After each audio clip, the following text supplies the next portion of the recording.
मैं लेके आया हूँ पॉलीकैब इलेक्ट्रिकल कंपनी की जो वायरिंग मैन्युफैक्चरिंग करती है उसके क्वार्टर 3 फिजिकल ईयर 26 के नतीजे और नतीजे कंपनी ने किस तरीके से पेश किया ये मैं आपको बताता हूँ। तो हमारे साथ जुड़े रहिए, सब्सक्राइब कीजिए, हमारे साथ दीजिए और हम आगे आपको ले चलते हैं रिजल्ट की ओर।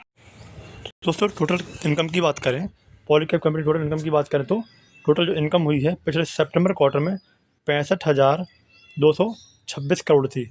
जो मिलियन में डाटा है मैं आपको करोड़ में बता रहा हूँ।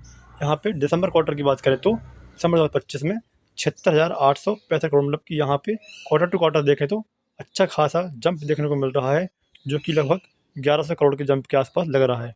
और अगर हम यहाँ पे 7,000 साल की बात करें तो 7,000 साल में दिसंबर 2024 में कंपनी का 52,510 करोड़ था और यहाँ पे 76,865 करोड़, मतलब यहाँ पे अच्छा खासा जंप देखने को मिल रहा है। तो कंपनी लगभग यहाँ पे इनकम के मामले में तो कंपनी मार्केट के जो एस्टिमेट थे उनको बीट करते हुए नज़र आ रही है। अगर हम यहाँ पर देखें तो कंपनी की जो टोटल एक्सपेंसेस थे वो किस तरीके से रहे वो देखते हैं।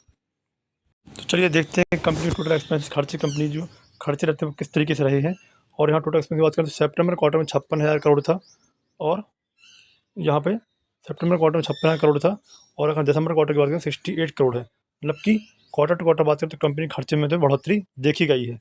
अगर हम 7,000 साल की बात करें तो दिसंबर 2024 में 46,000 करोड़ था और यहाँ पे 68 करोड़, मतलब कि कंपनी के जो खर्चे रहते हैं, जो जिसमें मटेरियल कॉस्ट आती है, कुछ भी जुड़ जाता है, मतलब कि कंपनी की जो वहाँ पे जो एम्प्लॉयज़ होंगे, उनकी जो दफ्तर होंगे, जो मशीनरी होगी, उस पे जो कॉस्ट आती है उसको टोटल खर्चे में जोड़ सकते हैं। और जो ऑपरेटिंग खर्चा रहता है उसमें जो कामकाजी खर्चे उसमें जो आता है, मतलब 7,000 साल में अच्छी खासी बढ़त देखने को मिल रही है, जो थोड़ा-सा चिंताजनक समझ में आ रहा है। अगर यहाँ पे प्रॉफिट बिफोर टैक्स, मतलब कि जो आय टैक्स चुकाने से पहले जो आय थी उसको अगर हम देखें तो अगर सितंबर क्वार्टर की बात करें तो 9,200 करोड़ थी, है ना? तो यहाँ पर अगर प्रॉफिट बिफोर टैक्स में देखो 9,200 करोड़ थी सितंबर क्वार्टर में, और अगर दिसंबर क्वार्टर की बात करें तो 8,421 करोड़ है।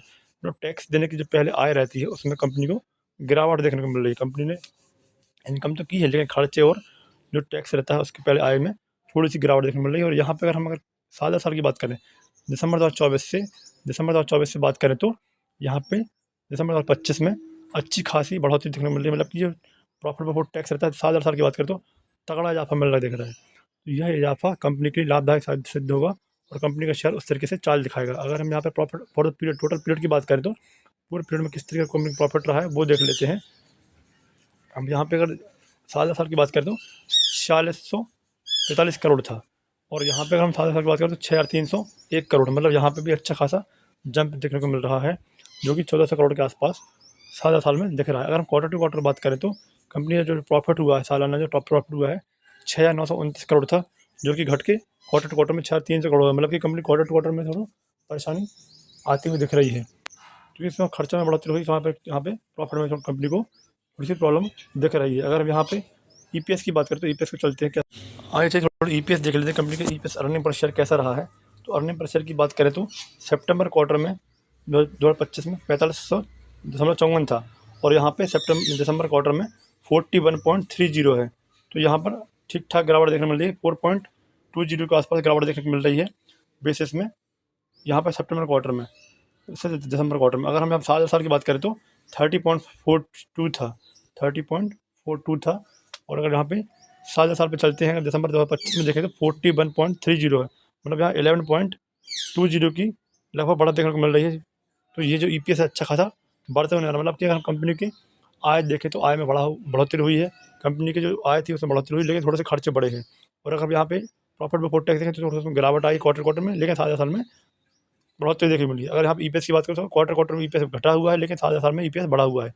तो यहाँ पर हम देख सकते हैं कि कंपनी के रिजल्ट ठीक ठाक अच्छे खासे नजर आ रहे हैं, जो कंपनी के रिजल्ट में अट्रैक्टिव बनाते हैं और इसमें जो शेयर की चाल रहेगी अच्छी खासी बढ़ने को देखने को मिल सकती है। तो ऐसे हम साथ जुड़े रहिए, सब्सक्राइब कीजिए, साथ दीजिए हमारा। Till then take care and bye bye.